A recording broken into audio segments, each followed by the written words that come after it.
again to the stream. And today we're going to be going over different rates, different relativistic rates that we can set this little model to. So right now you can kind of see it slows down, speeds up, slows down, speeds up. Some of these settings, when I change them, I can either increase that rate and you just get it a little crazy, or I can even slow it down. And the function, or at least the design behind what's driving that flow rate it's not necessarily related to at least time. It's more so related to mathematical relations in area function, perimeter function, whether it's two-dimensional, three-dimensional, multi-dimensional forms, also radii conservation, perimeter conservation, and relating those rates in ratio against each other as well. So basically, when one changes and the other changes over top, the change in that ratio can also dictate the flow of this model. Basically, the rate where the positive y changes to the negative y. So, if I want to speed it up, 1.5 is pretty good. So that way you can get you get the big slowdown in the very beginning, and the usefulness of this at least is we can at least see different types of designs, different types of formats, mathematical equation formats when it comes to rates of change. So say delta A is equal to, if we go to our step function here, I have a step function h of p times I. So, but that's not really what the function is. The real function is a step size hierarchy. And the step size is basically the precision at which the radii exchange values between circles, because one, the positive y is just the a value, is just a variable. The bottom is the variable minus the maximum. So the opposite side, say if this was a system of any exchange, any type of exchange from one side to the next, from positive to negative, at least in the y motion, you can also change this to the x motion as well. You can change this, well, actually I have not set that up, so that would be yet, not yet. But there's a bunch of different things I still want to work on as well. Because at least initially when I thought of the design for this whole idea, I was initially in the belief that the blue and the purple, they would be the ones that are together. Basically it would go from, instead of from positive y to negative y, it'd go from positive x to negative x. That was my initial, at least, thesis, and also how I thought of hey, maybe this is how time flows in the universe, and a framework similar to this. So, and also this is how the expansion in the universe, the rate at which it expands, the acceleration, or this, in this specific equation, which is, we're going to go down, and it gets laggy because there's a lot of calculations going on, because there's a monsoon of variables under these area ones. But hold on.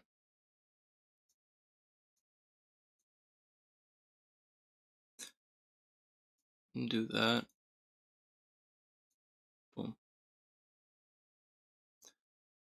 We can do that. Perfect. And did I pause this? Yes. What I mean by the monsoon of variables, that thing ain't even moving. That, you see the, oh, you see the dot? It's not even moving. It's not even moving. Oh, I keep losing my place.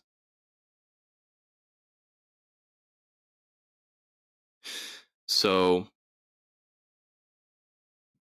all of these areas are essentially and it might not even be every possible relationship within the model multidimensionally, but it also may. It would including like maybe perception of the dimension higher or lower. Oh my god. Oh wait, I know what this is. My alarm. Anyways, and what I mean by that is we don't just have the 4 circles here or the 8 spheres in 3D. I do 3D. I still haven't fixed that yet, but as you can also tell if you've seen any of the recent videos or well previous videos, this wasn't as expansive as it was. Now it has a lot. I'm kind of not well. I'm just trying to stuff everything that I research and try to stuff it in here, and then I'm gonna weed it all down. But I'm checking everything out, and this is basically just applying this coupling framework and applying it to all sorts of different aspects of physics and mathematics, and just seeing how it is. Because with this framework, with this coordinate framework, it not only relates to just like trigonometry, for instance, because with just this one measurement, this one change, this rate of change, which the step size hierarchy depends on h of p, that function equal to h naught times 10, which I'm using 10 as a basically a set, so I'm controlling the precision, which is the decimal place. And to do that, instead of using just a regular exponent, I use the negative exponent. This basically, instead of it turns it logarithmic. It's a logarithmic multiplier that determines the amount of transition of the radii from A into A minus A max.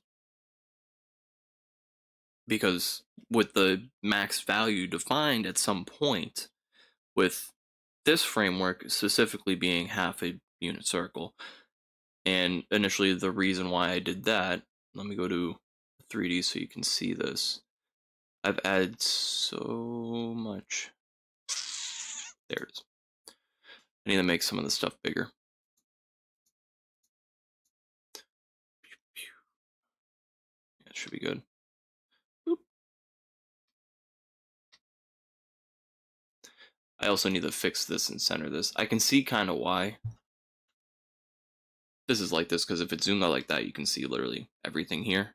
So if you're on like your own computer or whatever and you look at this, it's pretty cool. But this off center, this is a new glitch I gotta friggin' work out now. Anyways, at that rate, this also dictates the speed. So that I value, I'm taking the design of how the inverse square power law works in relation to photons and field strength over a distance. I mean, even whether it's in a vacuum or not, I haven't really worked out like if it's in a vacuum or if there's any sort of resistance, which I mean we can obviously put just some sort of variable for resistance multiplied by either positive y or negative y relationship, but it would have to be both or none of them, obviously, because you have to. It's a closed system. It's using conservation in principle, just mathematically and with geometry, and using spheres, which I mean, there's no angle. It's the roundest thing you can have, and I know that sounds weird. That sounds weird. No shit, but when you kind of think about when it comes to networks of expansion or contraction, networks of convergence and divergence, networks of any system, when it comes to that, typically when they explode, there's a radius, right? They go out in a circle, and then when they hit things, it's interference, and that affects obviously the whole shape. But ultimately, without resistance, without any of that, without it actually contacting something, basically, if this was a part of the thread in the whole field, if this was a slice, like a pixel of the field, and you can turn this diagonally if you'd like, kind of like Yeah, here. And say if this is the field going this way, you can get that. But it also just depends on the perspective in which you're measuring. And the 3D obviously just makes it bulky, makes it clunky. When we put the end ball in the middle, though,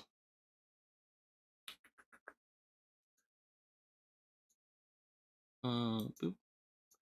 I can't even do that while it's running. Wow. Okay.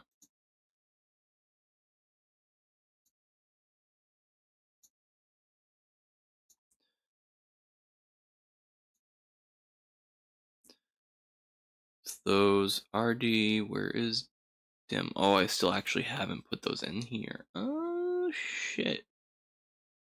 No shit, huh? Well, these two are probably the closest I'm gonna get. It's supposed to be in the middle. Yeah.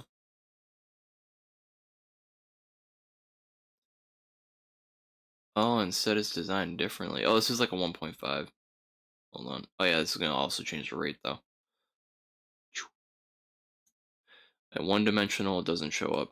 Two dimensional, it shows up like that, which is extra big. But this is three dimensional, just smooths over. I have to see what happened there. So that is not the interpretation that I wanted. It's too big? Oop. Unless it probably depends on what aspects of the circle equations, like the 3D circle equations that were put into those. Because that is very strange. I mean, a 2D, those radii should not be that much bigger.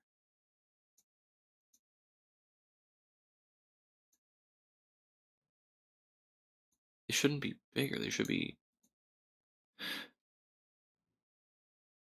That I have to check out. Otherwise, I mean, center at origin, yeah, I could just do that. But even then, still, does that meet the halfway points?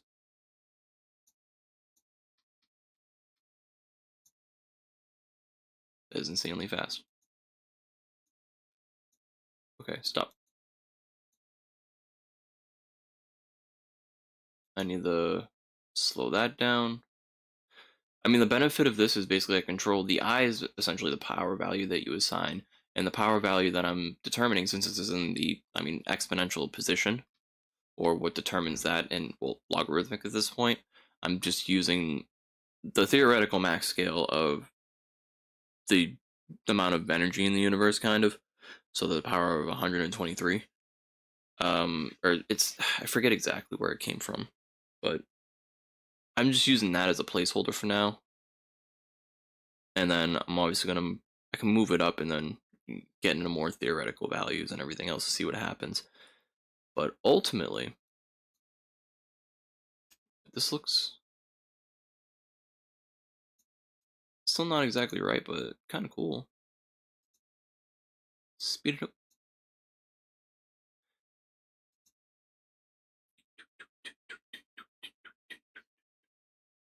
But I mean, basically, you get an inverted harmonic oscillator that's set at different types of rates. So this one has a slow startup from one direction to the other, and when it gets to one end, it just instantly restarts from the beginning again. So it's constantly pumping in one direction, and it's kind of self-timed because the rate, I don't know what the rate that's making the calculations, but that's probably the only thing that's really limiting the speed of this whole framework. That I genuinely don't know, as well as like the amount of decimal places that it takes into consideration when it does these calculations. So there's a bunch of still other things that I still want to look into, but ultimately I'm checking these out too, because there's a lot of different things that I threw in here that I just need to test out.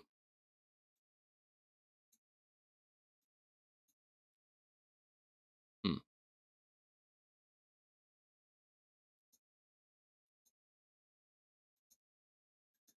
Does change size at least. I get to 5. Gets close. So those, with those radii, they're supposed to be basically this at the 3-dimensional. So that's why I'm saying that something's not working correctly there. And I noticed that, I mean, with the M-ball family, the RV and the RD, those ones aren't necessarily perfectly correct. The more correct one are the RDIM. So if I add those, then those should display. These might be with the. These could also have another multiplier in front of each X, maybe related to A. I don't know what the underlying equations for each of these toggles are. So I can probably have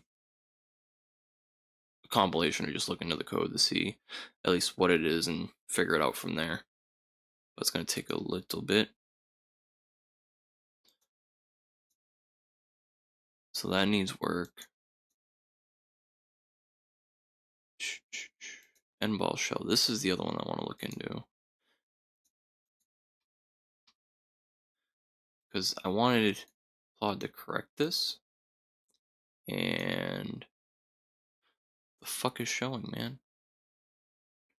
Do I still got the other thing selected? I did. Yeah, I gotta look into that. That's weird.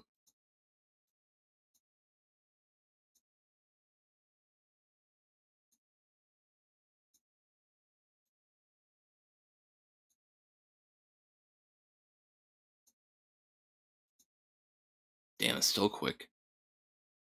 Even at like a power of 60 being multiplied into that. Wow.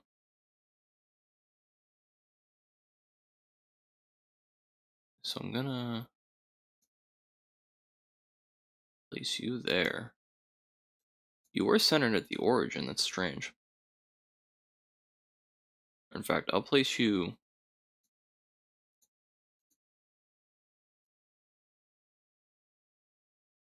center.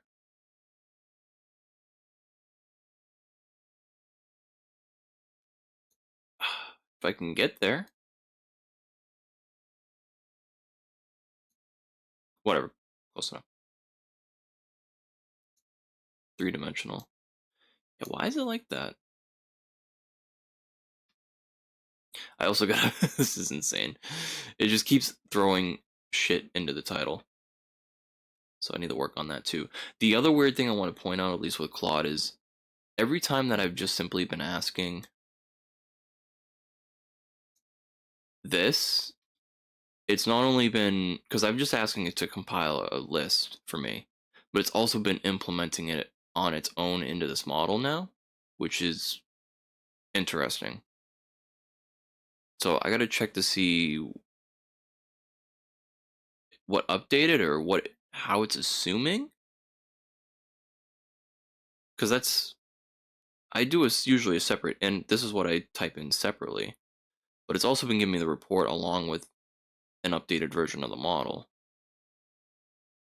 So that's interesting. I have never experienced that with this so far, and I'm only using Sonnet. I'm not using Opus. I'm using the new Sonnet, and on the high setting, I don't want to use max out because I don't want it to sit there forever and continue like overthink. I don't want it to overthink basically.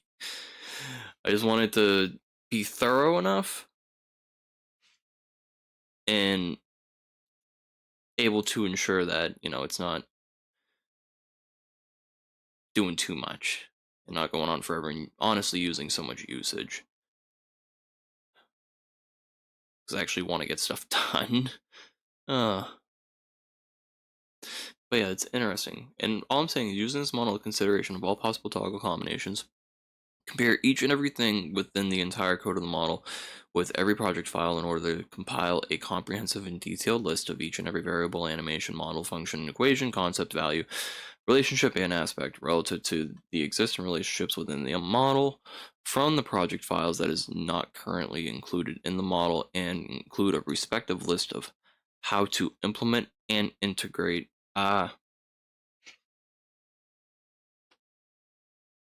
Yeah, before it wasn't taking this quite literally.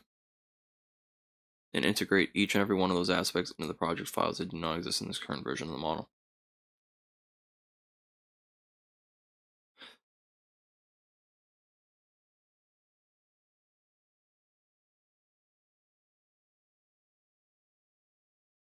This is what I'm talking about, though. I did the same, literally the same prompt, and it just gave me the list. It's the same exact prompt. So this is the point where I was like, why did it change its approach? Because yeah, that's what I'm saying. So I was almost like, wait. When I read that, I mean, I guess, but that's interesting. That's interesting. It decided to do something different, even though I read the same, literally the same exact prompt, word for word, and then stuck with doing the other thing. So that was noticeably different about a lot of this. And as you can see, the version's going up. Like if I back to back, I didn't tell it to implement. I just asked it to do this back to back, and it automatically implemented basically the whatever was in the report, or at least some of it. I think probably because the usage is different per prompt. Obviously, there's tool limits and everything else, and it doesn't cycle past the tool limits when it does both at once. But sometimes when I would just do like the one, just implement, it would. So the effort is variable, even on just the high, like probably any setting. I don't know. I don't know. That's strange. It changed how it approached the same prompt over time. So that's interesting. Um, yeah. So adding all this together, I don't know what is still showing. Unless I have, okay, that was it. Okay, I had that showing. There we go. Now I can turn off that, show that. See, this is why I want to get rid of the stuff in the middle too.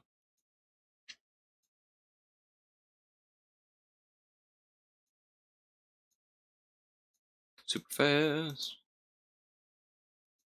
I'm also going to change the rate. Yeah, 3 dimensions, it goes quick no matter what you do. Now, let's try a different rate. Now you kind of see how that works. So for this p-value, I originally had the multi-dimensional volume of the circles, or well, spheres, in the negative y direction, divided by the multi-dimensional perimeter of the total possible relative to whatever a max is set at. So in like a cubed framework, basically. So not a circle anymore, but the outside cube that would meet the 8 sides. 2, 4, 6 sides. Yeah, 6 sides, because, yep, there you go. So I had that there, which is interesting. And then, obviously, I have the 2 times A max, because A max would be in the radii, the center of the circle, it would be halfway up. So instead of measuring from, like, halfway through the circle, because I wanted the outer box, the outer framework, in relation to the spheres, in order to get the diameter, obviously, you just multiply by 2. So, and I put that as basically it's relative to the surface area of the inverse square power law, kind of. But that surface area, the original 4 pi r squared, in the 2-dimensional plane, the 2-dimensional uh, inverse square power law, just as it is. I just switch out that area. I keep the 4, which I can mitigate. Well, I can change by putting a quarter power on here, so I could just relate it to the area, or I have other functions where it's already just the surface area, and I could just switch between the different surface area radii and have different reference points within the model to base the rate of change off of. So it's a self-referencing model to say the least, which is kind of cool. And then this, the pi e squared. Okay. Yeah, the pi e squared to the I. Jesus.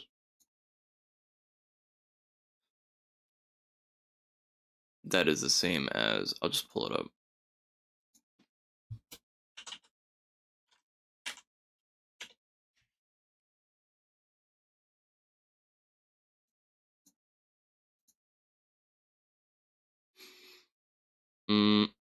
Yeah, 4 pi r squared. It's because it's relative to the surface area expanding through space, so a spherical field that pushes out from a central point. And depending on, well, this is like the rate, what is it? Imagine a point source, like light or radiation. So any waveform or could be related to a field. Now, to add mass to all this, yeah, like gravity sound.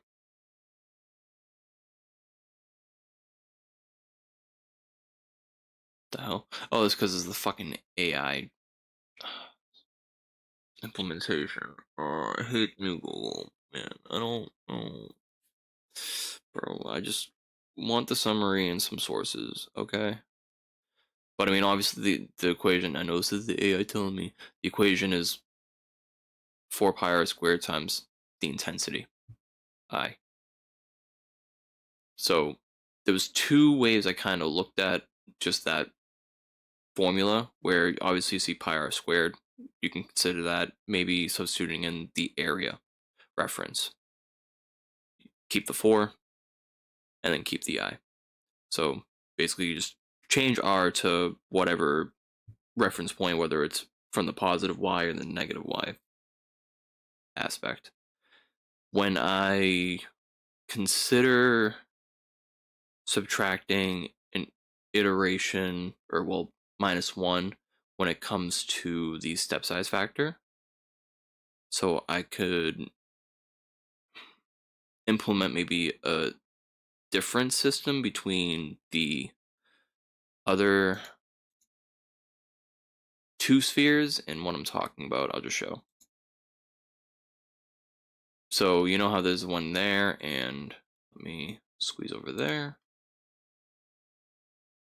I did not change the rate. Silly old me. Oh no, it's just gonna be laggy anyways. But basically how the X spheres, or the spheres in the X plane, they're coupled, basically. Like exactly the same. And that is entailing, like, if something is possible, then it's gonna happen. If something can happen, it will happen. Following relation to the whole idea that if it's probable to happen in reality, if it's gonna happen, then it's happening. Things are super deterministic in that way. They're one to one, comes a cause and effect, yada yada. So it's related to that, but to also consider adding, or well, subtracting a step factor saying that something exists, therefore that can't exist anymore in the next step. They're kind of introducing like a decayed perspective, maybe, or just an offset perspective, maybe even a look ahead sort of thing. So that'll be cool. But I also want to see how maybe, depending on what references are considered to be like a step forward or a step backwards, maybe that's going to influence the overall rate, and you're going to see some wonky differences between these two spheres going and then these two. So I don't know. I'm just thinking a little bit outside the box there with that. But I mean, obviously, the point of this model, at least, is to follow conservation in it multiple ways, and just to see how using conservation and mathematical relationships, mathematical relativity, in a conserved system, whether it's conserved by the radii or the surface areas, perimeters, circumferences, whatever, the outer shell, since those are in the same one-dimensional plane. Now, the weird part is when you consider conservation of area, that doesn't necessarily work unless it's at the maximum value or at zero. Because of the relation to the what is changed. I hate when it bugs out like that. There we go. So I don't like zooming in too sometimes, but for the audience at least, for people to see. And also, besides that step factor, if I remember correctly, I mean, these are the values that are constantly changing. They're all changing, and they're all feeding into what's being changed when it comes to what that A value is going to be next. Now, in order for that to work, it's that formula over A max, I believe. Also got to remind myself as well. Oh yeah, that NP animation extension. A time skip scaled by NP. NP is basically A max over H of P. And at least for most of these values, so say the initial step factor or the H naught, if it's something that's not a variable A, then you don't have to worry about the rate being undefined because it wouldn't hit zero at that point. And the reason why that works is because when our variable is reiterated in the exponential, even if it's zero, the exponential still ends up just turning the value that it's acting on into 1. It doesn't zero it out, so you're not going to get undefined, which is probably why this model is able to be continuous just in this way. Which I think that's what makes it truly unique in that sense, is that you can have an initial step, and you can even just relate it to A max. So whatever you set for A max. And in that way, I mean, A max would kind of just cancel out and you have 1 over 10 to the whatever set. And it ends up just being 1 over 1, even if that inverse square power of A ends up being 0. So there's always some movement going on. I mean, 1 gets to 1, 1, like you're multiplying A times 1, and you're subtracting that. It doesn't really work. Or, well, it's, what was it, A max minus A, I believe? I forget exactly where the subtraction ends up going in terms of the rate of change for A when it gets calculated, but yeah, it's just interesting to see, at least. Well, it might be, no, it might just be A equals N of P. Yeah, no, A just equals N of P. Never mind. So then that every time that a changes, it just keeps regurgitating back into the function. So really, the rate of calculation is ultimately the limit that I have here. I don't know. The other things too with this model, at least that I've seen from what Claude has put in, is the frame rate of it. So the rate of change when it comes to the frame rate, like that what was it, the animation timing relative to n of p, that toggle all equations animate at current np step scale.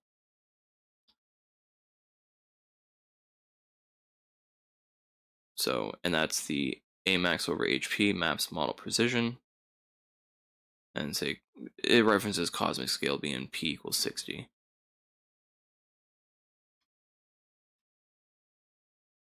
And that's again related to Planck calculations, I believe more specifically Planck luminosity in terms of scale, but not the number. There's a lot of other aspects that I gotta check out too, but more so I am trying to explore at least how to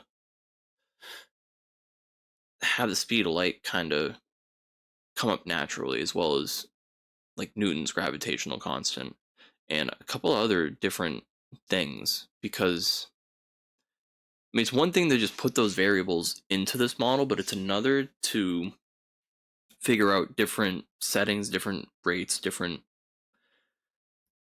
formats of equations that might ultimately lead to explaining why these values exist, why they are, and maybe even more so, ultimately explaining if there's a real calculable maximum amount of energy of the universe. Because if we can do that, then ultimately we can figure out the real lifetime of the universe. We can figure out the real rate of the expansion of the universe, the real decay of everything else around us that's leading to that expansion. We can ultimately, again, fix the cosmological constant problem, and then also even work more so on correcting. I mean, this is the Hubble tension and everything else. There already are like corrections that were measured and implemented, but maybe we can get something that's even more accurate to really, at least in terms of scale and what we're measuring, because we're measuring an immense amount of distance, an immense amount of space. So it matters. A little deviation matters a hell of a lot.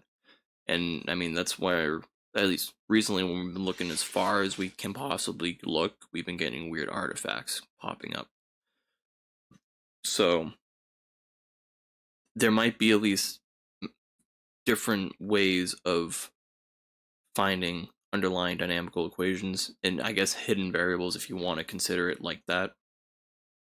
But not so much a hidden variable that's assigned individually to each particle, but a hidden variable that just inherently exists in the modeling of, well, the universe.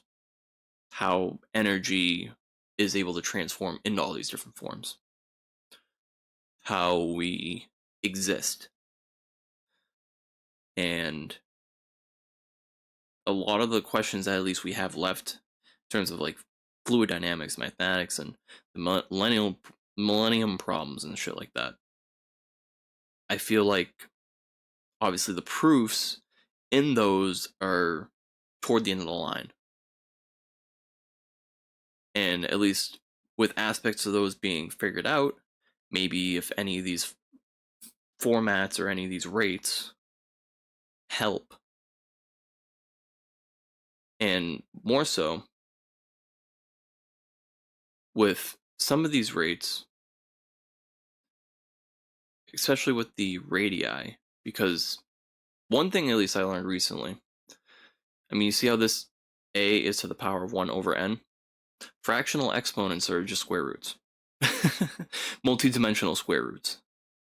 So that's something I've just been experimenting with. And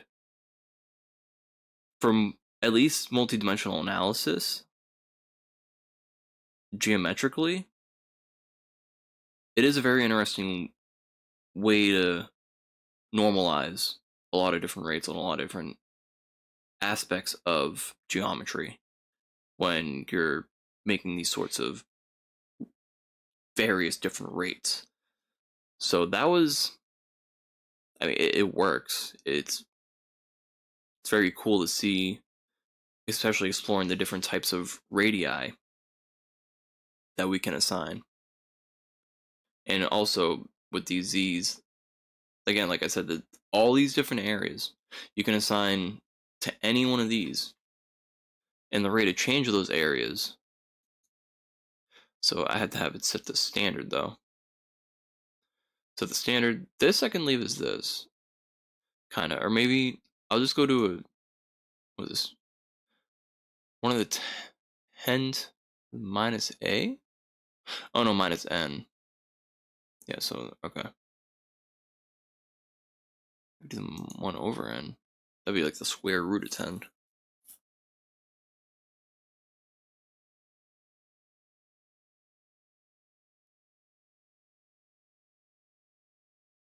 Or the negative 1 plus, yeah, it's a big number, it's fast.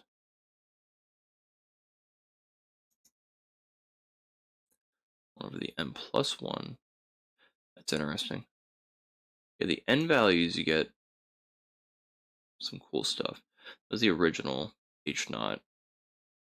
So the original h naught was just the, basically the 0.1% of relative to a max being set at 0.5. So being set at 1/2. So I could do, yeah, dimension times the log of the dimension. Mm.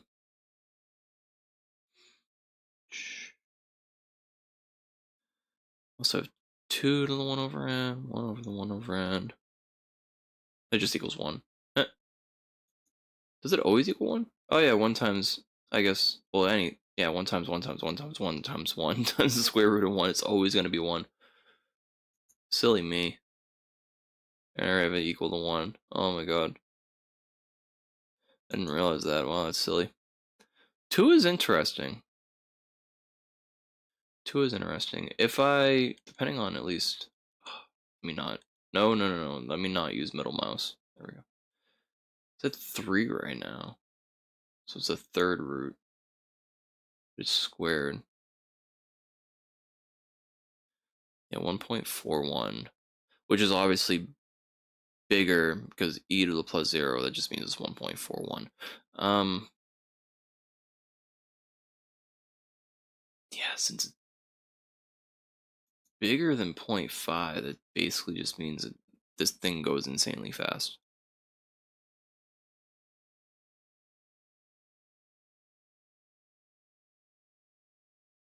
If it did that, that didn't do anything, did it?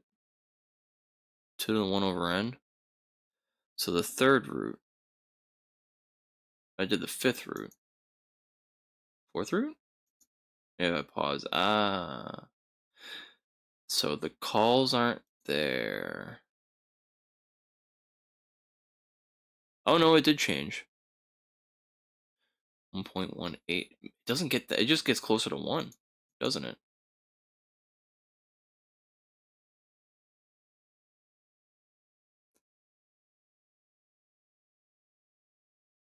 Interesting. I mean, that's already multiplied by 10 to the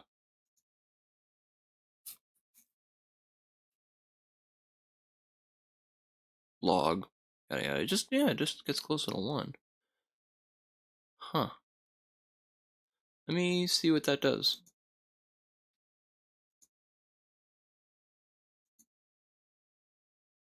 I think, oh yeah, I do have this as well as kind of help. Oh my god, it's quick.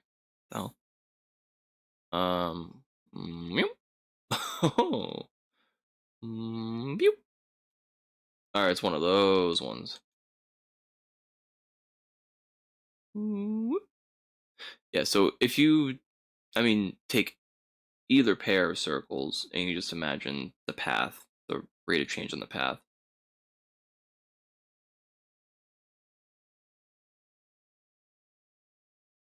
basically, and this is another aspect that I want to put in, the rate of change itself of this path I want to assign to the z variable. So then you're going to get, in the three-dimensional, you're going to get different types of, hills or troughs, basically. And that'll be interesting. And there'll be a varying height and probably varying radii as well, because I have many different radii to assign that I can assign just to test out at least what that looks like. So that'll be very interesting. Basically, like the potential pull on the time, the fucking fabric of space time of any dimensional well.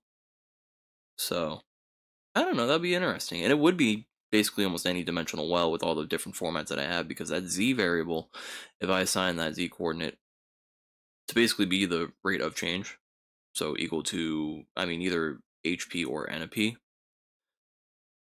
either of those functions, then you're gonna get some crazy values, because there is some blow up with a lot of these. So this is a nice rate. I like this rate so far. And that's 2 to the 1 over n. So actually, let me step up, because I wanted to see what changes of n actually do. It's not gonna be that much, because it's just a value between 2 and 1, because this is like any dimensional root. So 2 just makes it faster. 1 basically is just times 2 at this point. Or, well, no, 2 to the 10, so it's 20. Let me see. Would this be 20? It's 2. No, it's just 2. Oh, because that's the power. It's not times 10. Duh. It's just 2. So if I did to the 0,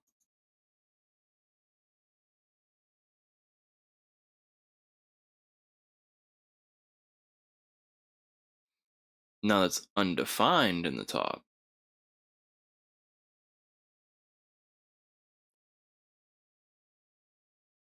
What does an undefined exponent do?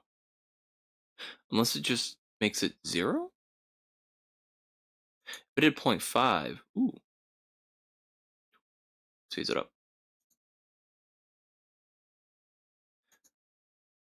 And to have half a dimension or 1.5 dimensions,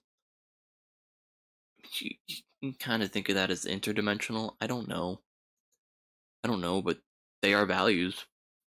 And I push it past just integers, so that, you can see what other reference points would do. Negative should basically turn that to just a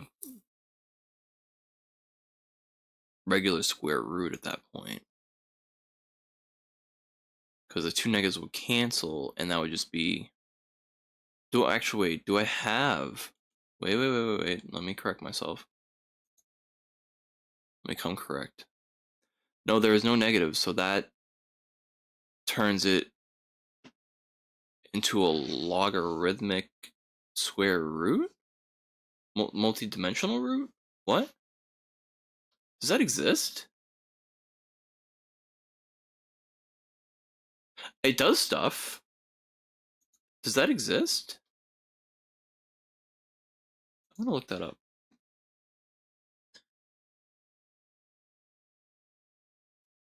What is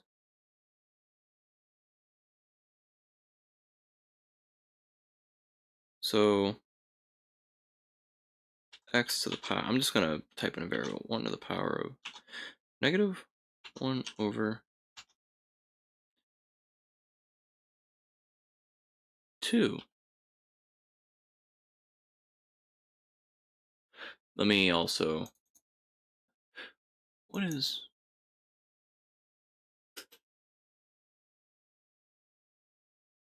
Oh, it's x to 1, 2.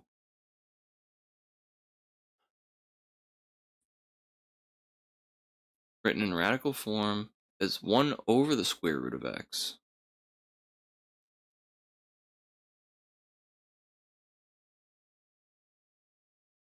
So the negative basically inverts. Oh yeah, inverse, right?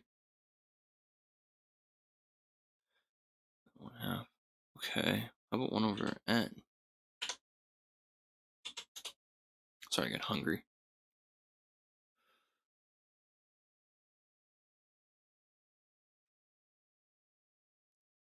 Reciprocal of the nth root of x. Okay, well, yeah, but I get that. Huh. So it's a reciprocal, not a log. So I was wrong on that. That's interesting.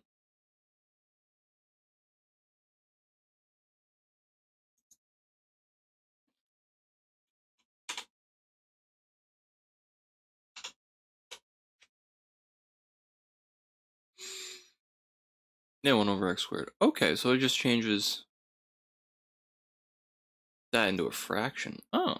Ah. Now me understand better. Jesus Christ.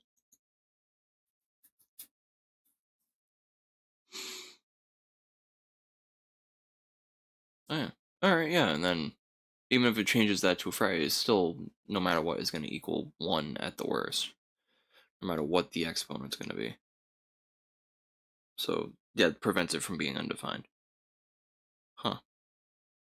So in that, and if it's divided, that means it gets multiplied by a max, and that's where it actually becomes a step factor. Oh, I see what I did. I remember what I fucking did. Okay.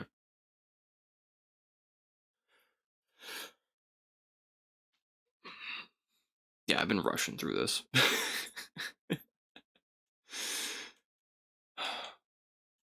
And I have a lot of this stuff, at least written down in reference in some way, shape, or form, but oh my god.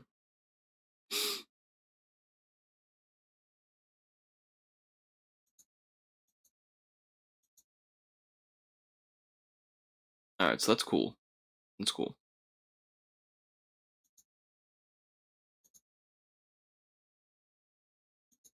Yeah, so to be able to visually map the flex of that rate of change, the gradient, so to speak, by assigning that to the z coordinate, that'd be very interesting. And not even just the z coordinate, I also want to do 1 over z coordinate, because there's some interesting math that might be there as well. So there's a few implementations in the whole engine, basically, that I want to put into here and then model in the 3-dimensional plane. Because the 2-dimensional, you're not going to see that. It's just measuring again that. For me to assign something like that here,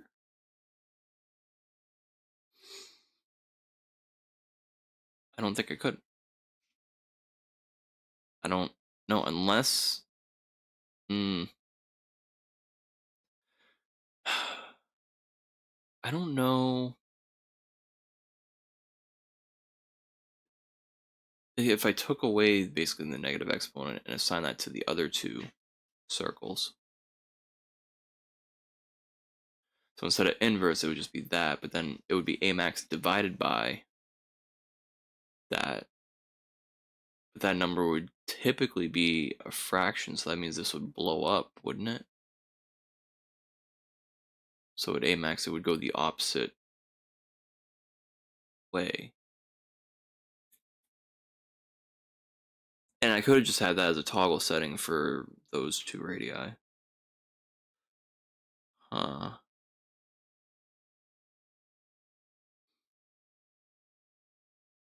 Maybe. That'll be interesting.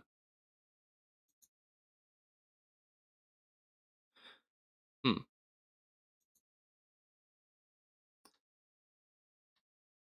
Well, this is cool, right? And this was still related to the standard, yeah. So now I think the next step, I mean, this is great too, because it's only just related to the 3-dimensional surface area of what the sphere would be. Because, yeah, that's the surface area related to a sphere. It was 2 pi r then that would be the related to the perimeter. Or I can just relate it to the area of the sphere, or the circle, kind of. And just keep the 4. Or get rid of the 4. There's so many options. So, I think what I want to do last here, I want to test. I'll put this on 4. Fourth dimension is apparently, well, the space-time dimension, so. But they actually do get a return with the interdimensional radii. So that would be interesting to see, because I also have the multidimensional equations for those radii and the perimeters. Surface areas. So, actually, so the multidimensional surface area of that, Z2 be minus,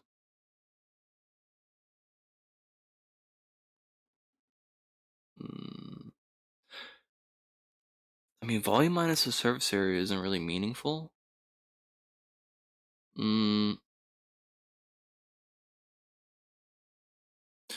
I could do the difference in,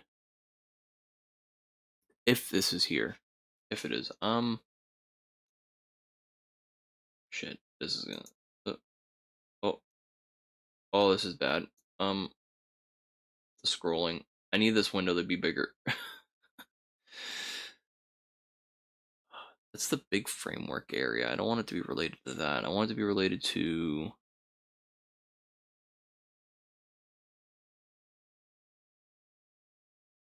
so not the gamma function, to, there we go. So the area of the cube, multidimensional diverging cube, minus the multidimensional surface area of the sphere. So you're going to get a positive difference because obviously the cube engulfs the sphere. You're going to have basically the corner differences. So now, here's that.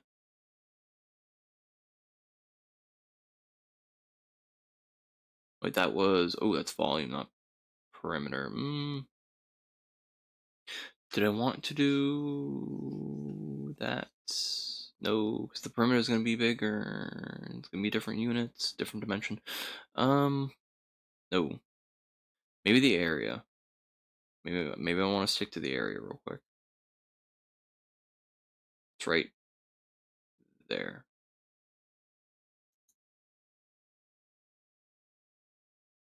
Yep.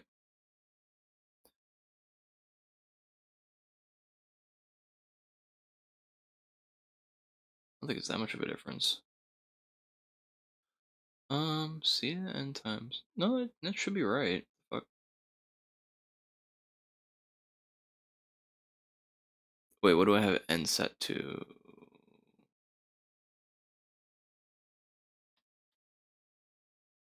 4. Set to 3?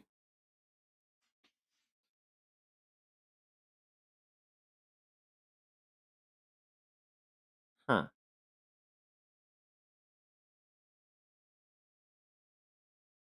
1.83.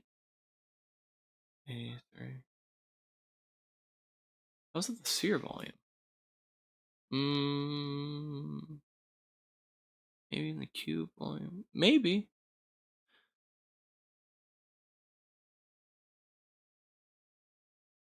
Huh. Unless I might have. No, the power of n.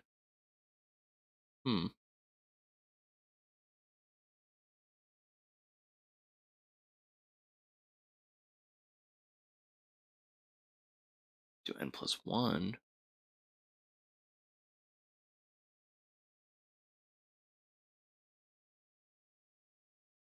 Interesting. Alright, well, I'm just gonna try this anyways.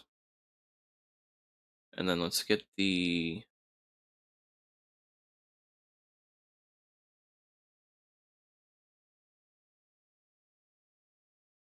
Emerging spheres.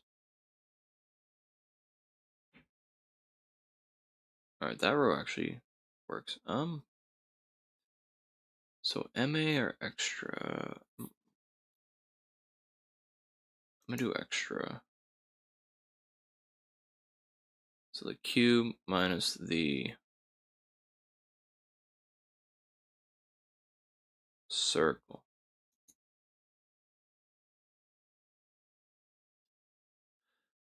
All right, and then I'm gonna pick a relationship. So Z1 minus Z2 over, yeah, that. Z3 minus Z4. So cube minus sphere of the diverging dimensional radii, the inner radii in there somewhere. Do that. So the circle that would be in there, if I actually had it modeled, then yeah. But it would be that. Change the dimension to. So that's going to be that pi e squared. Instead of that, it's going to be all of that junk. So the difference, the ratio difference between diverging and emerging radii, which come from the differences of the values there. And yeah, so I'm going to see what that does. We're going to step off of that. And the initial value that it's multiplied by is still the 2 to the 1 over n. And Jesus Christ.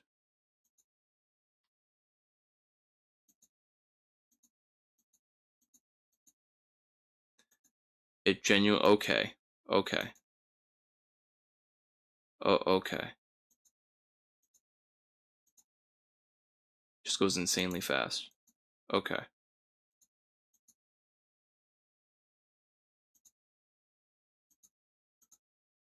Okay. What the fuck happened? At least I can do that to set it back off. Yeah, that's what that off means. So when it's off, it just goes to those basic ones. When it's on, it goes to whatever the fuck happened here.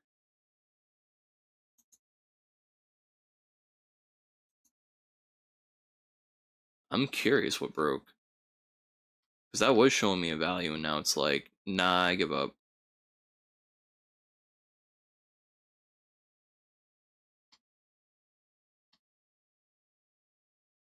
Well, that is at such a low value. Oh my god.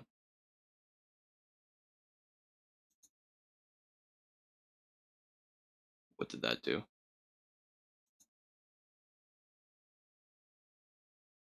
Alright, let me get off of that. Because this is just related now to the Z1, which I don't know what that does. Besides spaz out like that, Jesus Christ. It basically sets that P to 0. This is in the negative dimension. It does matter. Okay.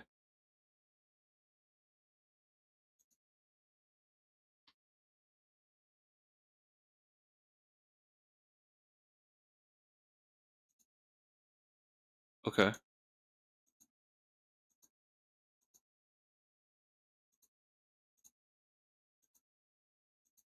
Hmm. Yep.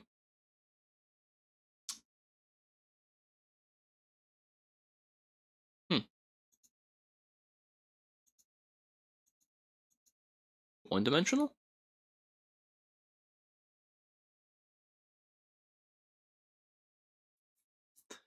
One dimensional in that case would just literally be the radius.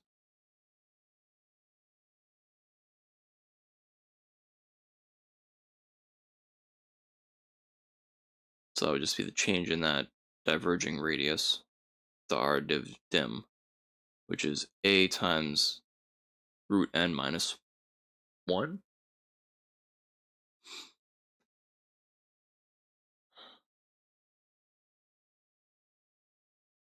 Huh. Nice. Oh, ooh.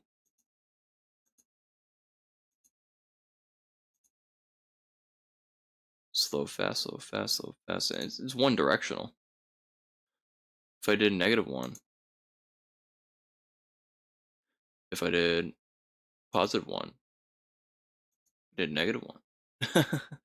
So it speeds up to the center, slows down.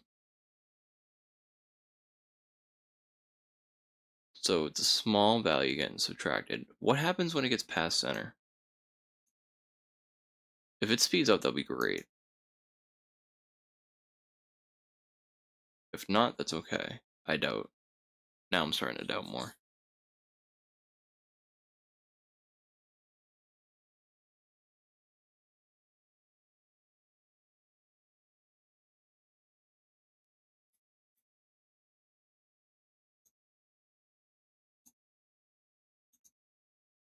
No, it stays pretty slow. Huh. You get a -1, which that would technically introduce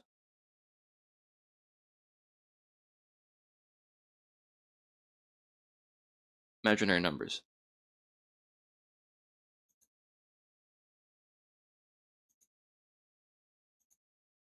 Okay.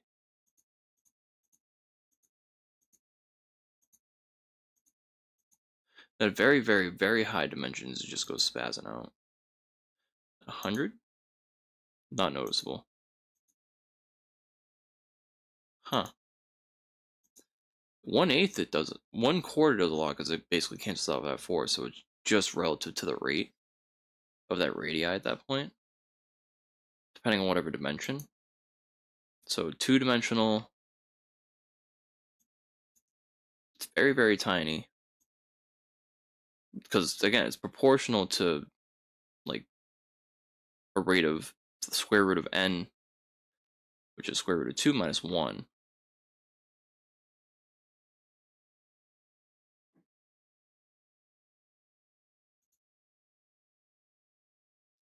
Just slow shit.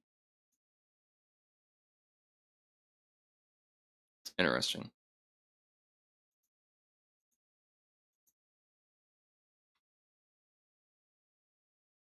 Oh, yeah, it's not playing. No wonder why it's shit. Duh. Oh my god.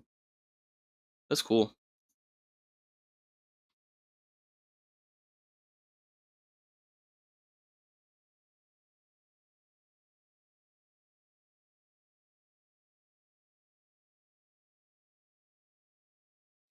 You can see the live p value being calculated. So it's the power.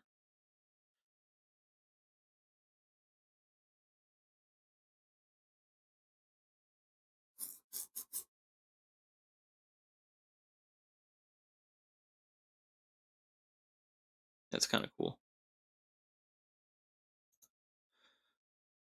Uh, um. All right. Well, if I wanted to change to, that'd be a big number. That might break it.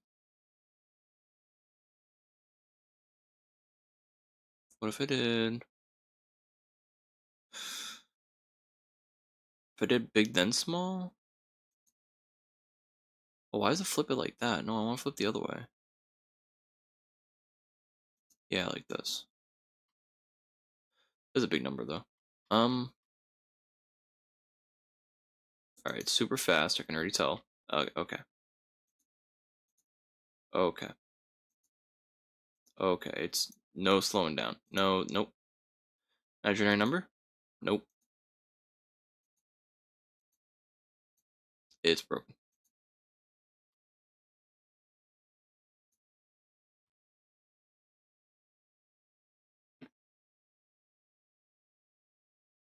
Huh?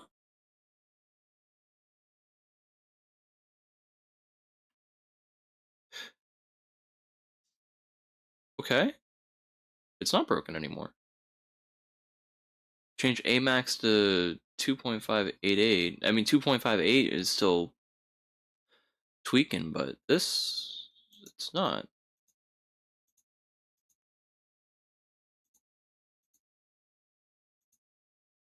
Huh.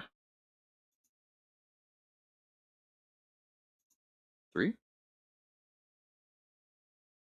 2? Did it?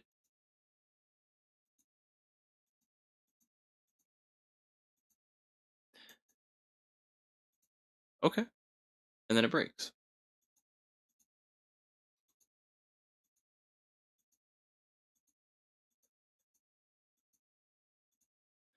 That's a very interesting effect. Okay.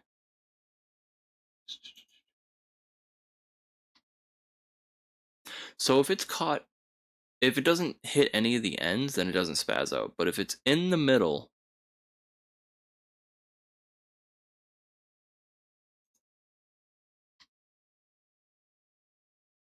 huh? Do this. Should take its sweet ass time basically to get there. If I did a -2 though, what will happen? Okay, it just spazzes.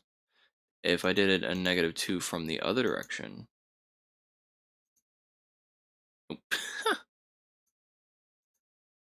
so that just breaks it, and then this probably breaks it more. I think. Yeah, it just doesn't matter because it's such a big fucking dimension.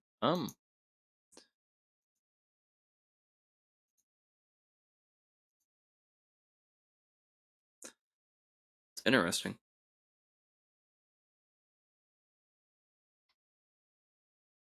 All right, try a different one. So that's, yeah, I think because of the relationship. Once it gets to 0, then that just phases in and out. I'm surprised the Max has a difference like that though, but maybe it's because this is 0. Oh yeah, because this ends up being 0 here, and it just flips back and forth. Because then it's 0 multiplied by 1, and it's just a 1 to 1, and yeah, it's okay.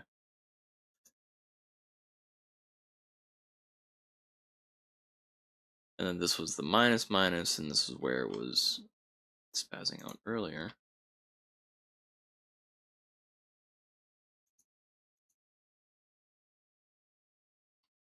So in 3 dimensions, it's nice and pretty stable. Whee! Yeah, I think the same issue applies here. Like once it hits those 2 0 points, then it breaks.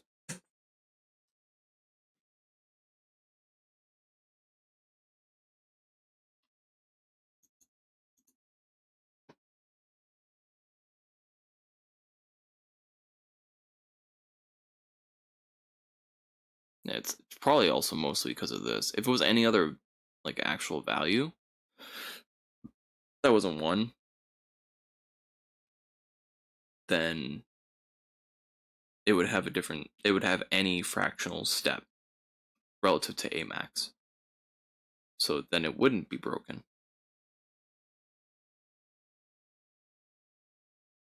That's why I mean, at least multiply by the set, you're kind of guaranteed some fractional reference, and then +1 that just tweaks it more.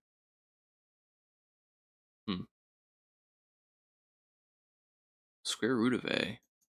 This is one I wanted to try too. I mean, it's basically a to the 1/2, which I have here. That's a very interesting one because you're gonna get some broken stuff. Because that's the same. Now, if that A is 0, what the fuck was that?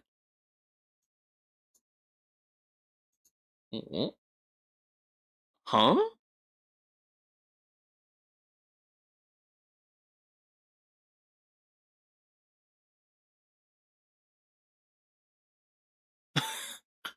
What is it doing?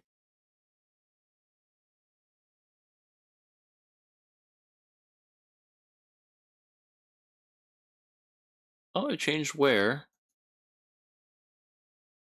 So if I did this. Oh no, it's okay. No, it just changed where. Alright, well, hurry up and get to the end. 6, 7, 8, 9. That's interesting. If I start from here then?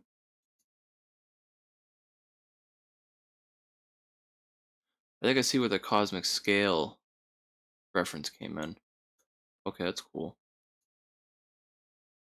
That's okay. Wait, what? Is that a different value than it stopped at when I did here?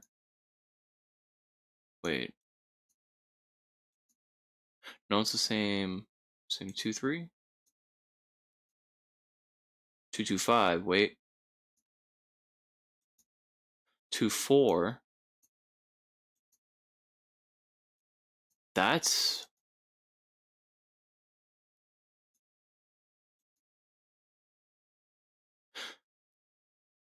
what? How does that work? So the further I pull it back, then the further it springs back to center, or at least 2.256. So close. Center minus a quarter, or well, not even a quarter. Way less than that. What the hell? That's at 60. 123 is probably 1.5. 1.5 again. Kind of normalizes out to. No, that's a 1.9 now. If I did all of it 0. 1.5. It's strange, it catches at different points. 1.8. Depending on when not. Where? 1.5. How does it do that? So, alright, let me use my brain for a second. What the So I have I equal to 2. That means,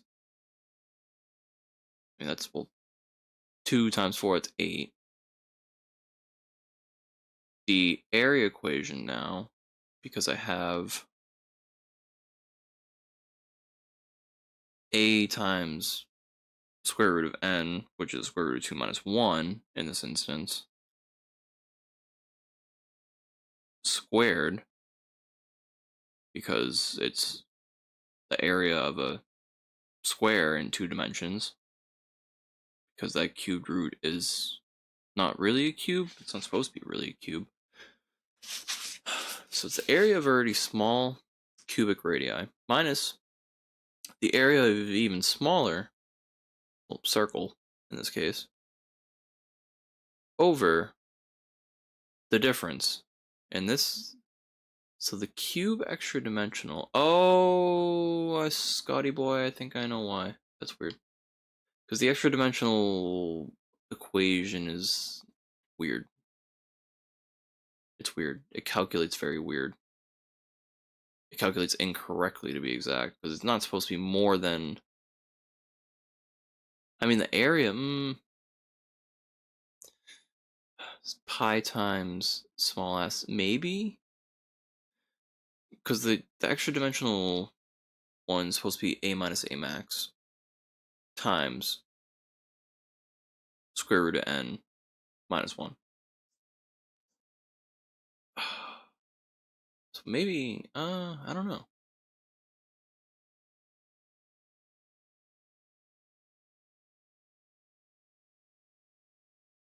Hmm.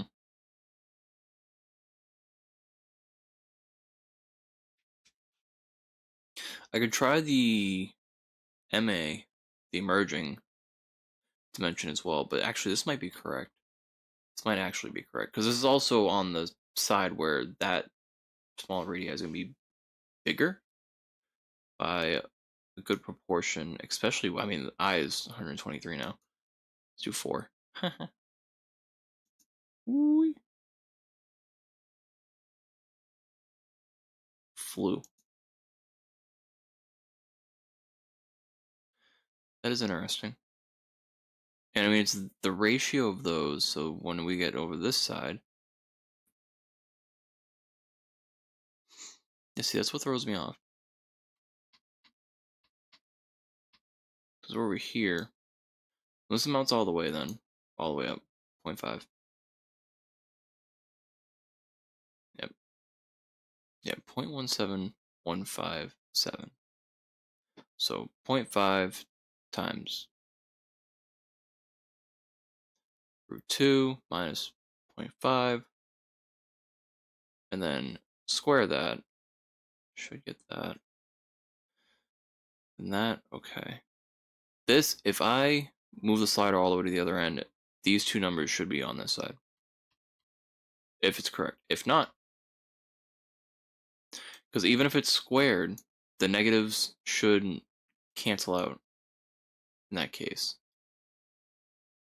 I don't think it does. That is not right. Okay. So some of the code in some of this is not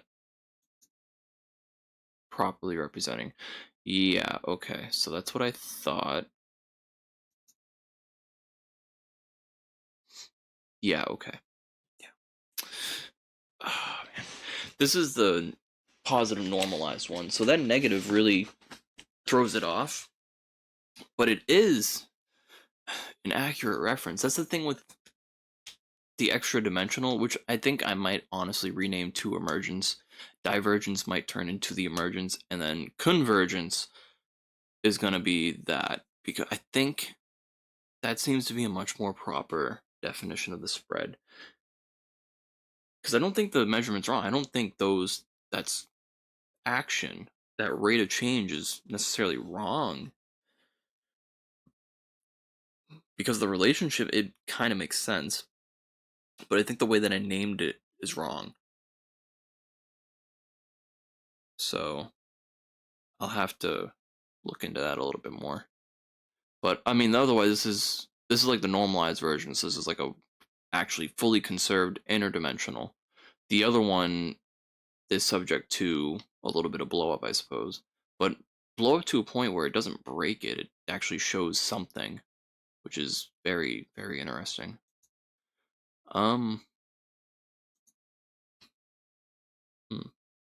right, so two-dimensional. There we go. Springs to the center.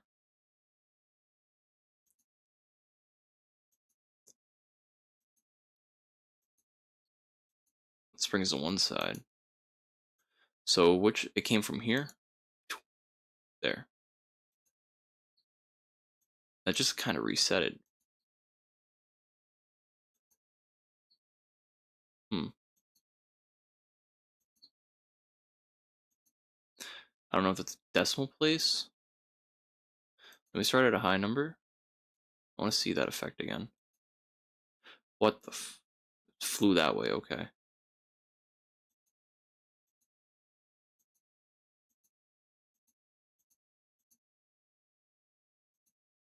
It doesn't matter at this point what I change it to.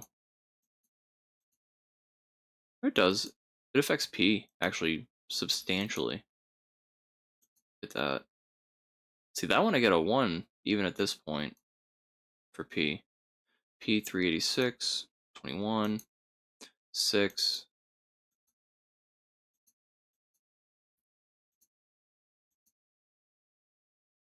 Times it by pi. Yeah, 3, yeah. 18 at 6.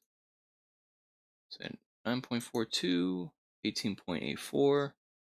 So from 3 to 6, that looks like it doubled. From 6 to, oh, I can't do 6 to 12. 3, 6, 9.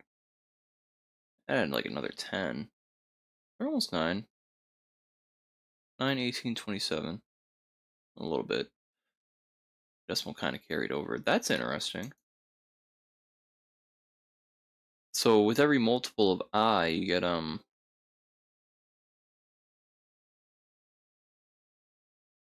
like 3 times the multiple of relative value, kind of, almost. That's different. Or it's, well, times pi. It's probably obviously the area functions, but, huh. I know a lot of the pi probably cancels out in at least the two-dimensional area and, well, area functions. Especially with them being related and such. That z takes over that whole thing. That's, I don't know, that's different. Hmm.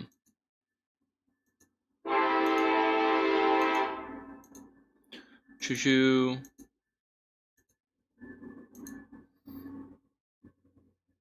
Even at 0. I think because the a equals 1 over n, so the square root of a, that just has an inherent.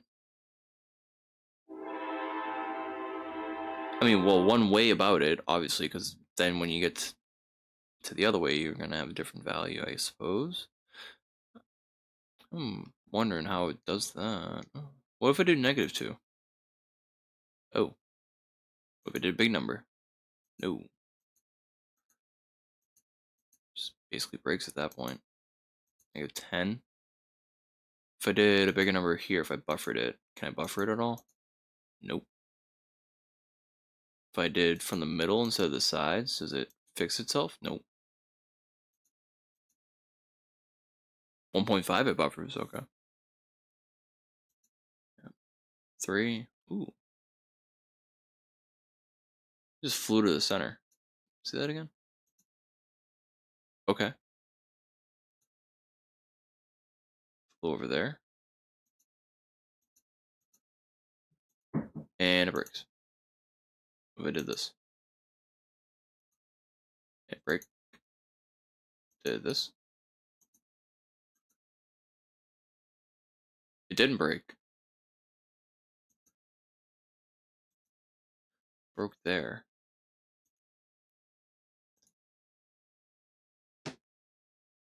What?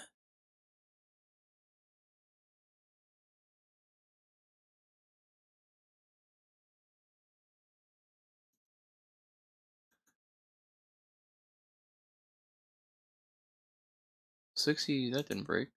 126? No? It's like over here. So before equilibrium or the halfway point, it breaks. After? It doesn't. Huh. No matter what I multiply up here by, it doesn't matter at that point either. Oh, it did. It did matter.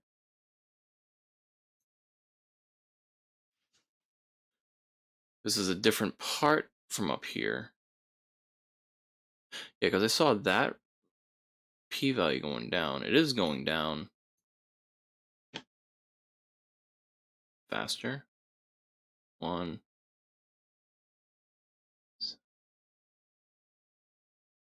Not really. So 1/2 doesn't break it. 1/4 doesn't break it. 1/8 gets close. So that's why I just had it. And then, I mean, once it got to... Well, I did it from here, and it broke way sooner. 6, 5, 4, 3, 2. Yeah, that's where it really starts breaking. No, it just goes, it goes to 0 here. How did it just do that? What happened? What triggered that?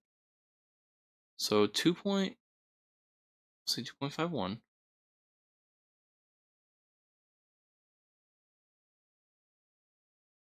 That's okay. I'm confused, but okay.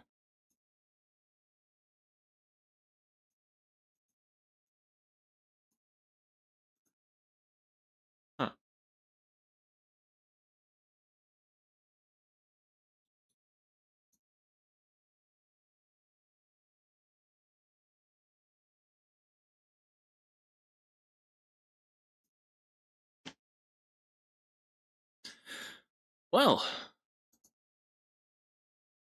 times 3 didn't do anything there. Oh, this is before the halfway point. So when does it break?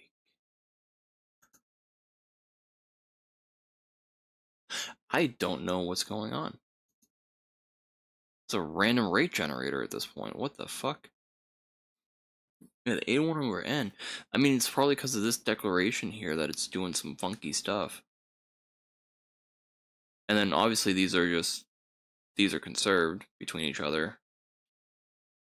It's just like, I mean, differences in between everything, but otherwise, huh. And then yeah, I just have a difference formula here. So this is basically measuring the volume gaps, or well, the area gaps in 2 dimensions. If I did 3 dimensions, then it's the volume gaps. It's on 3 dimensions, so it's the volume gaps centered around the imaginary square boxes, the 2 pairs that are in the center here. Let me zoom, zoom, zoom, zoom, and let me emulate those real quick. So in the, since we're in the 2D, we could just go to, I think this is the extra dimensional. There we go. Extra enter. Still playing, yep. Here I can go to not there because I gotta fix that apparently. God damn it. Yeah, there's still more bugs. There's a lot more exploration I gotta do. P clamped I gotta fix though. There's some instances where at least during the integration process, implementation process, there we go. During those processes, uh it would just pick static values that would obviously show different areas, but I turn those static values back into the variable ones that are referenced, the self-referencing variables in the model. So I don't want the static values just to animate. I want to see what that conservation relationship initially with this framework does to a closed system. Oh, hello. Um, Messing with math and mathematical relationships.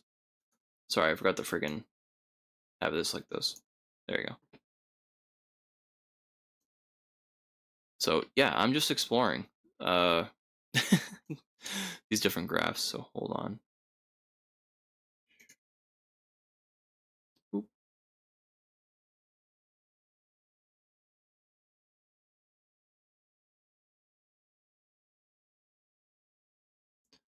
Bum bum bum. So where was I? Oh yeah, I was exploring this. So I can't do those. And the pause.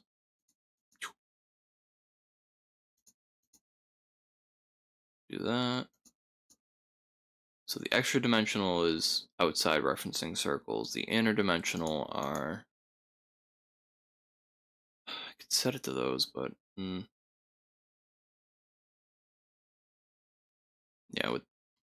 until I can fix that variable error, I can't really do much in terms of drawing the equations that I want. This is a close enough reference. So 2 dimensions, there we go.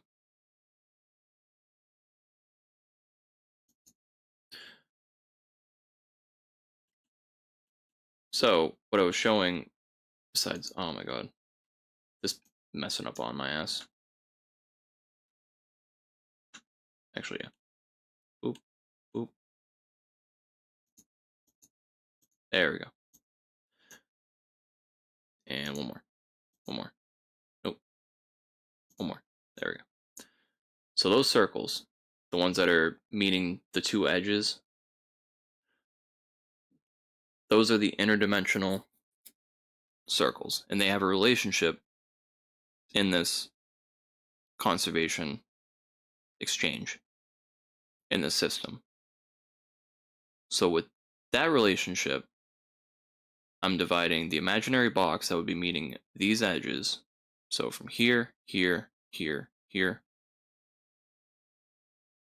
divided by, and I'm going to have to put the step factor back now. Oh, God damn it. So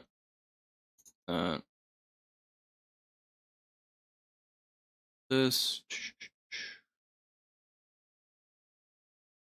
So is the cube, not the upper. I want the. I gotta look for it. All right, there we go.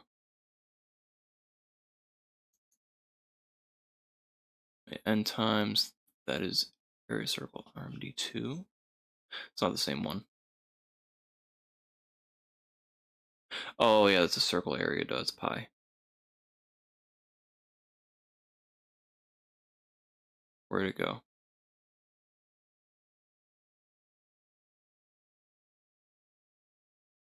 It's right there. Yep, there it is. So it's the cube, and basically it's the cube at the double the radius, so it has actual side length that encompasses the cube. So it's the diameter of that, and it's multidimensional. So it changes with the dimension number that's assigned to it, minus the sphere.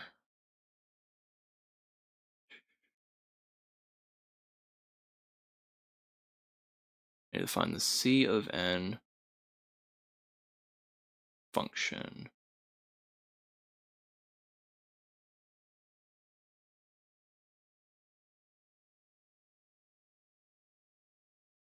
See, no, not RD. It's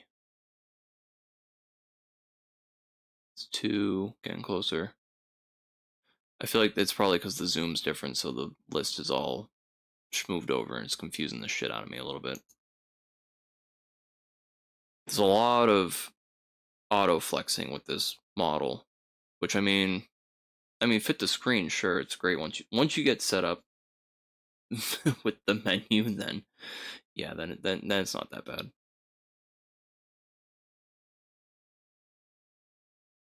So I need the emidum and the relative circle.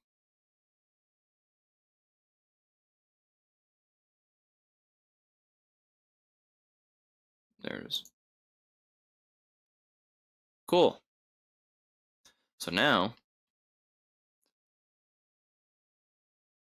I can explain that again. So we have in 2 dimensions. So put it in 2 dimensions. It already is in 2 dimensions. So the n number is related to whatever dimension set that you place the model in. Whatever dimensional reference. Because this model utilizes gamma functions, multidimensional functions, geometrically in order to measure different relationships and to put them into a conservation closed system model with all sorts of different variables and relationships. So more so this z1 minus z2, so z1 being the cube area or volume of the inner radii. And if I set this to center, it'll probably make more sense and be more familiar. So center in this case would be a equals 2.5. At least I want to get it as close as I can. Whatever.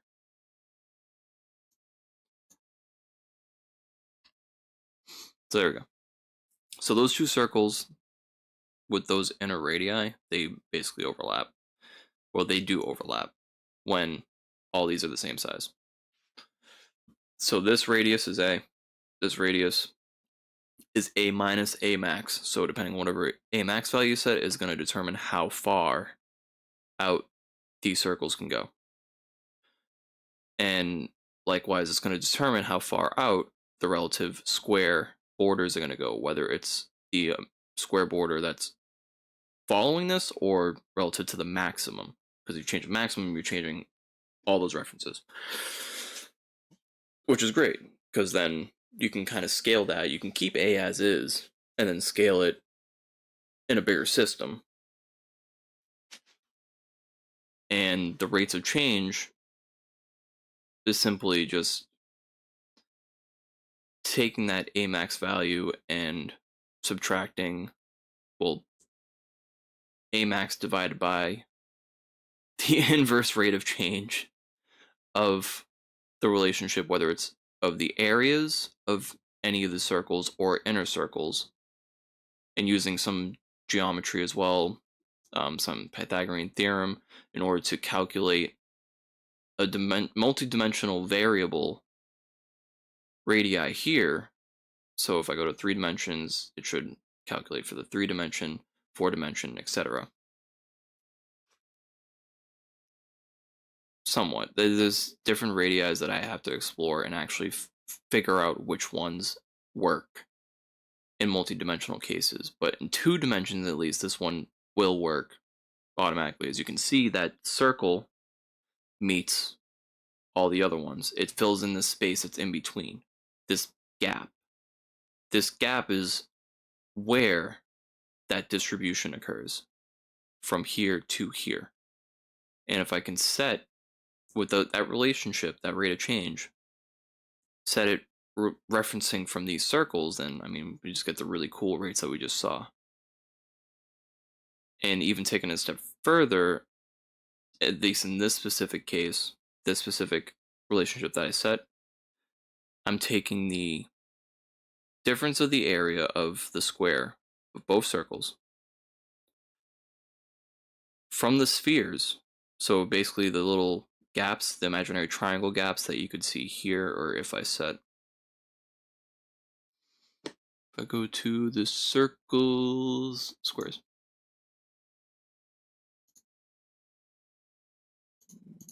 do that. It's a bunch, a little exaggerated, but it gets the point. These are the square boundaries that I'm talking about. So visually, there you go. And you can see this is the maximum tier of the entire system. This is the system at equilibrium where everything's distributed equally across each other. When it's at 0.25, when it's exact, that also shows a bunch of critical points, and you get kind of 1/2 of the system. It's the half-life of the entire system. Whether you view it from one quadrant or all quadrants altogether, I mean, you have an area of 1 here, area of 1, area of 1, area of 1. Regardless, you have a reference of 100% from this way, from this way, from this way, from this way. With any differences that may occur, or any changes that may occur to the circle that's inside, or even the square, because you can even see the square borders here. So a lot of the equations that I have there are set up. And this now you can kind of see this starts looking like I mean, from a 2-dimensional perspective, it looks like a 4-dimensional cube. And that's where the whole, at least this visually shows in some way, shape, or form the 4-dimensional time that we're trying to measure. Christ. So, with all of that yapping, with all of that, now if you imagine these squares on this center circle instead, the blue one, the one that's meeting, then taking the area of that minus the area of the square, I'm using the ratio of those gaps. Hello. In order to set the rate of change in the whole system.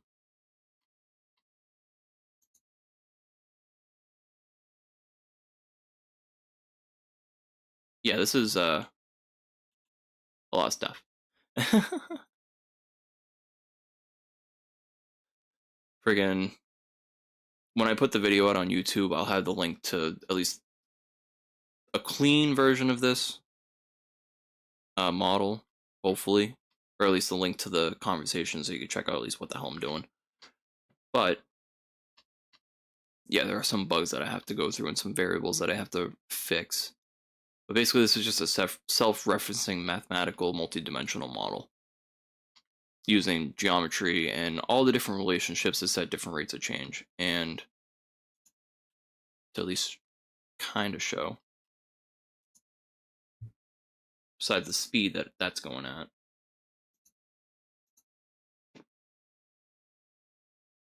Yeah, yeah. There we go. bounced out. Oopsies.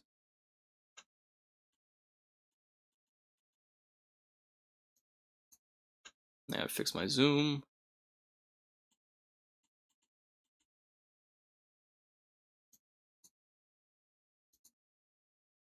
Boom. Now let me get back to, no, not 2. 1 times. There we go.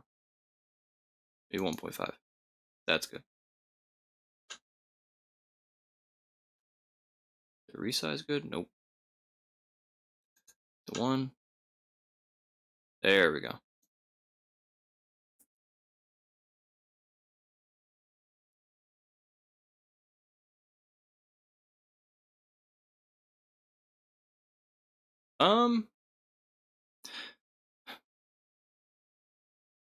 Math it's invented by people, but more so as a language to describe what's going on around us. Just like how we have, words to communicate. It's not so much that it's discovered, but it's more so, I mean, we discovered meaning in using math as a language, as a reference. So it's more so you can kind of consider it in both ways, that it was a discovery and an invention. I mean, technically, inventions are discoveries realized in tangible forms. So, kind of both, now that I even think about it more. But, alright, yeah, so is this running now? Boo, boo, boo. So, cool. So, I was able to blow up at least that I value. So, oh my god, that's a different spring load. Yeah, so basically, this is a entire mathematical self-referencing model using references to the change in radius that moves these 2 circles from the positive y and moves essentially that area into the negative.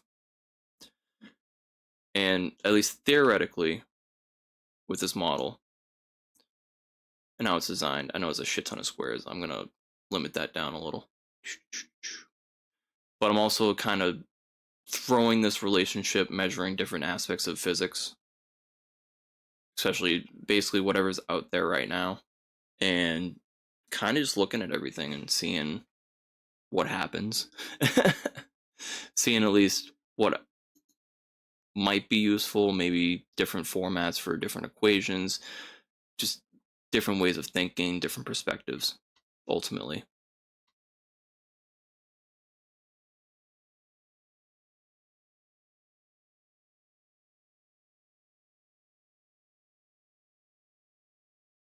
Lectures on the great courses. I've seen some lectures from I mean, besides the MIT open course ones, I've been seeing some from the Advanced Studies Institute, or the Institute of Advanced Studies.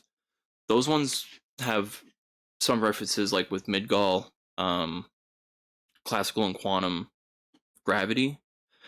This is also the eerie thing about like my model, and when I started thinking of this, and then when he released that, because he released that journal within the past year, is that it's basically like a tilted version of what he put out if you put the hyperbola here. So I'll just show you. Kind of. And there's like different ways of measuring it, but basically the hyperbola that are all referencing these different spheres. So I take the relative sphere equation with that radius relationship, and I model, I just change the sign obviously for the middle sign for the circle equation, or one of the ends, so that when you have that difference, then you can model the hyperbola. And with different variable hyperbola, there's like all these different things. I still have a lot of optimization to do with this because I'm throwing a bunch of stuff all together. But it's all circled around at least the fundamental idea of this radius changing in relation to its area, or in relation to its difference from a maximum value. And that maximum value, at least in this case, I set to 0.5. And that's so that when this is at max one way or the other, there's references to the number, well, the number one, but this is in terms of, like, say, if you think statistically, I mean, one represents typically 100% in a system, one also represents true or false in computers. So, with a reference of one, geometrically, I mean, 1 times 1 is 1. With squares, it works out great because you don't have pi, you don't have anything superfluous in there. It's just a relationship of a number to another number. But with pi, you're able to set variable rates of change related to one variable. So instead of like referencing this model to be related to x and y, I'm able to just take that, kind of pseudo vectorize it in a way, or, well, yeah, basically pseudo vectorize it to a radii that's set at a 45-degree angle. And then the rate of change of that radii is referencing whether it's the area, the perimeter, the relationship of areas of other geometric objects in here, whether it's circles or squares, or whatever you set it to. And that's where the self-referencing and the rates of change come in for this. So the basic one, and this is the equation that kind of drives it, it's a step size hierarchy. So like a precision engine, kind of. So the more area that is moved from one side to the next, so from here into here, then either the smaller or the larger this rate of change is going to be. And this p value is related to the inverse square power law. So basically taking it's like the surface area equation with an intensity scale, putting that as a negative power so I can inverse this set and multiply that by an initial value, which will get HP. And then I take that HP value and divide that into the A max value. And the A max, at least in this particular case, I'm using the idea of half-lives as well. I mean, it's related to, again, that one. So the radius is going to be half the diameter. If I want this circle to be in a closed system, like a perfect circle. And there's also different factors, like I can have different multipliers, whether it's like the radius of one side to another. I can have that multiply, say, against the x value of this equation, and then I can get some warping in one direction or another in the x direction, or I can do it to the y and get some warping or contraction in that direction. And that'll again be relative to the self-referencing step size hierarchy equation. And at least in the basic form, we could take h naught standard, which is just 0.1% of the radius, or, well, of the A max, I should say. Or not, no. Yeah, it's about 0.1% because it's 3 decimal places over, I think, right? No. No, 2. No, it's 1%. Never mind. It's like a 1% reference from the A max. So I just move it over a couple decimal places. That's like the A naught value, so it's by like 1% at a time. Times that 10 to the power of the inverse square power law.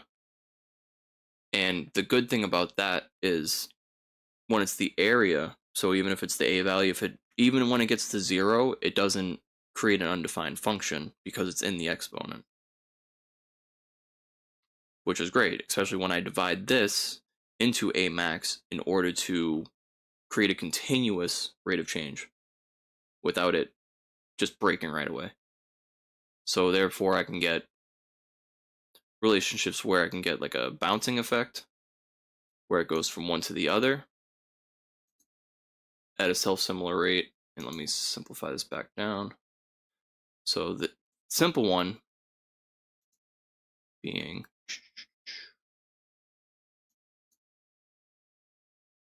The only issue is trying to run this model on that step size panel sucks because it's trying to load everything.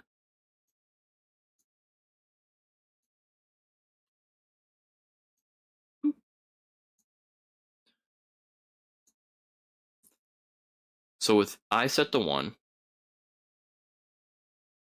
and referencing the area of the red circle, I get that little bouncing. So as that area shrinks, it goes faster and faster and faster. Growth for the blue or the positive Y. When it enlarges, you get kind of like that pulling effect.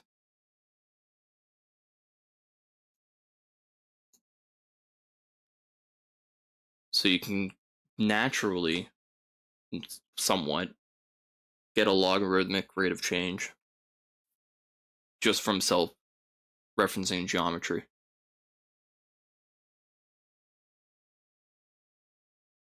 which I think is pretty cool. But I also think, in terms of like the universe and how this applies, is that it can model the flow of time in the universe as well as gravity, as well as the expansion in the universe and the rate of expansion. Because I mean, you can kind of see that flow, that rate of change. So, say if you get closer to an object and it's, that amount of force is pulling faster, that's where you get that there. Or, I mean, when you're pushing against something like a magnetic force, the force that's fighting against it, this is probably the rate, depending on, I mean, field strength and the amount of forces being applied. So, I mean, there's a bunch of different ways to reference this. Two things that exist as like a coupling. And the Yang Mills part, oh, this is some of the stuff that at least Claude's compiled.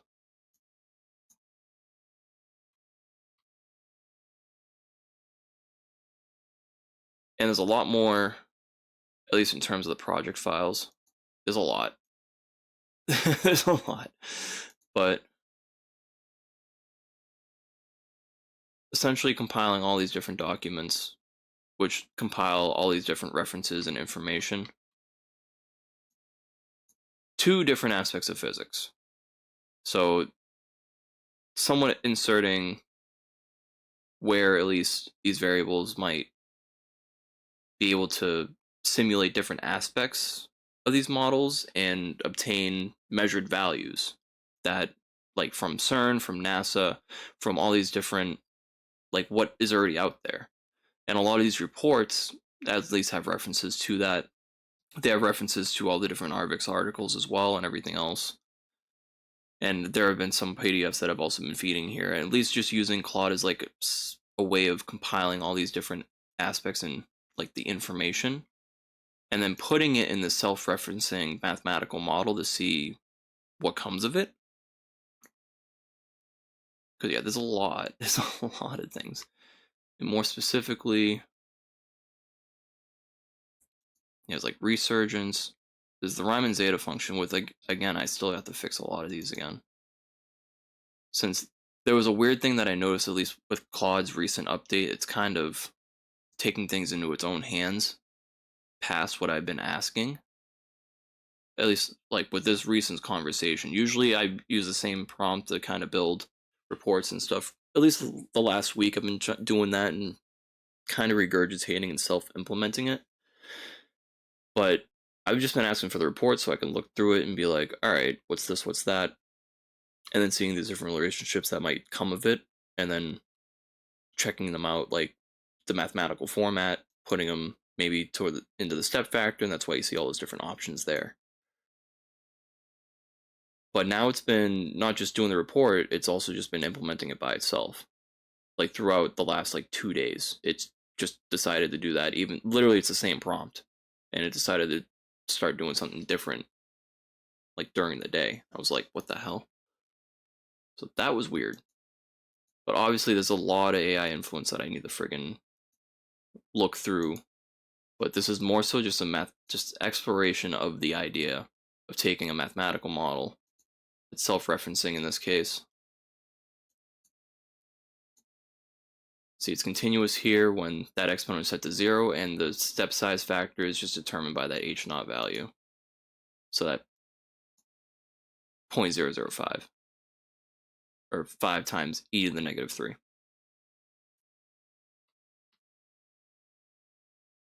So that p would be 0, which that just turns this 10 to the power of negative p to 1. And it's just that. And then it's that divided by a max. So that's why it's just continuous. It's not really doing anything. And of course it lags. But then when I engage it, when I add even like one level of intensity, that's where it can reference either the area of the blue circle or the red. And it gets mirroring effects. So this, when you reference the red circle, you get that speed up there. When you reference the blue circle, you get the speed up on that end. And there's also different combinations of those areas, and even the areas of the drawn potential circles that can be in the middle, or even these circles as well. This is just a translated unit circle. So the blue one, that's just that move to the origin. That red one, or orange one's that move to the origin. So you can kind of just see the difference in size overlapping there. So kind of like the holographic overlay of it.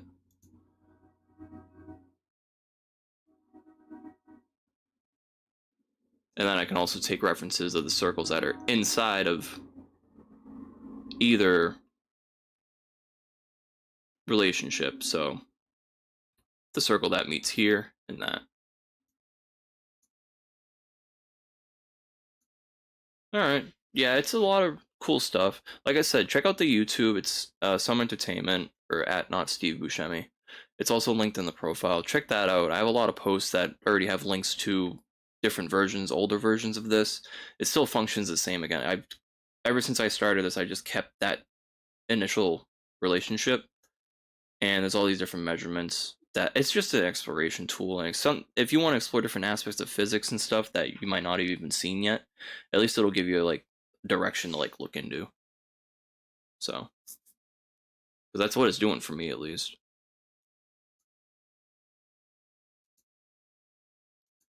And then when I get the chance, I'm going to compile all these errors and get them all fixed so that it works flawlessly. But anyways, speaking of which, I gotta eat. So thanks for stopping by, though.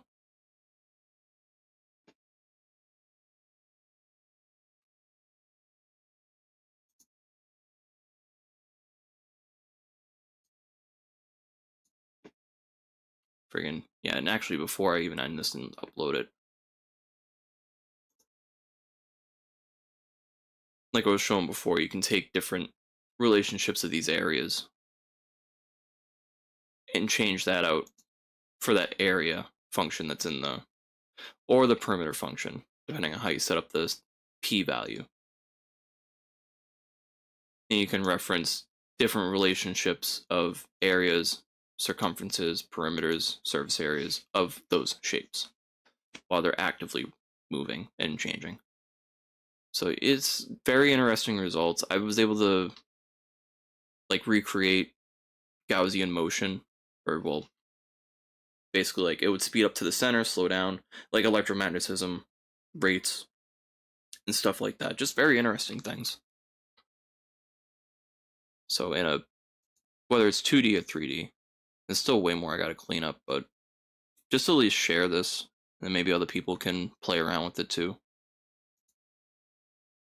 And if it helps with anyone's brainstorming, if they even work in the field, or if it's something that they think might be useful or might give them a different perspective, then I mean, that's good enough for me.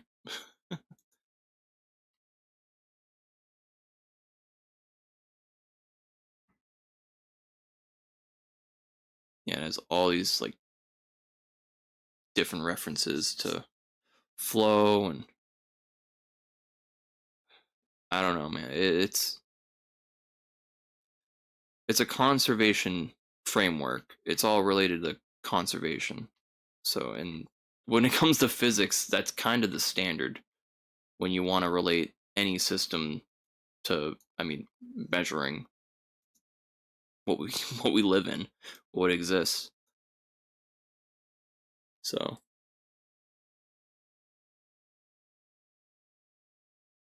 and then three. So, anyways, until next time, this is Spark saying peace. I gotta go eat and do stuff. So, bye bye.